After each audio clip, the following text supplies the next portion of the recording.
So I'd like first to thank everybody who's been involved in the work here. Faith from Thorpe Perrow and her team of guys who've been fantastic.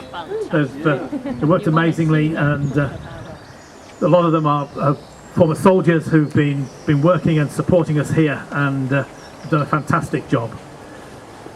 So John and Lady Rockner have donated a number of plants and given advice.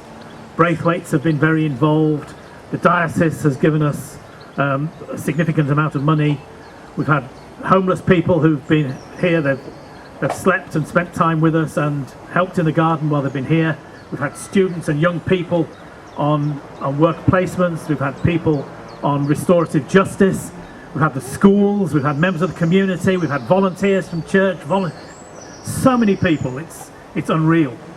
And we want it to continue to be a place that the community uses, the community feels comfortable and happy with, and where the community can come and find peace and rest, and hopefully a sense of the wonder of God's creation and God's presence with them. So Nigel, if I can hand over to you, thank you. That's brilliant, thank you, Ian. I'd like to present that to Ian for the garden. That's from me. One of my personal favourite plants, camellias. You're all actually drinking camellia at the moment. If you're having a cup of tea, you probably don't realise it, but Camellia rosa sinensis is the tea plant.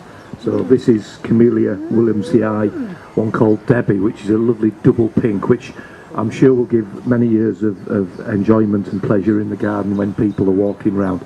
I'm assuming I didn't bring a pH kit, but of course every good horticulturalist should have tested the soil first to see if the pH is suitable. I'm sure it's acid, and I'm sure the camellia will enjoy many, many, many years in the garden.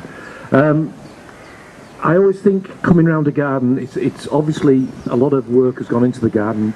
Faith and the soldiers, the local community, anybody. And what I find amazing is how Ian's very kindly allowed people just to walk in off the street and go around the garden.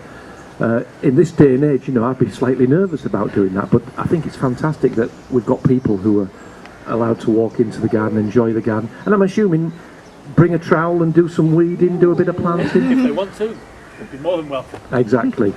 So it gives me great pleasure to be asked to come along today and actually open the garden. I understand from Ian we've got a ribbon to cut now. Well, it gives me great pleasure to open this rectory garden for the community of Bedale, for all the people in the Bedale area.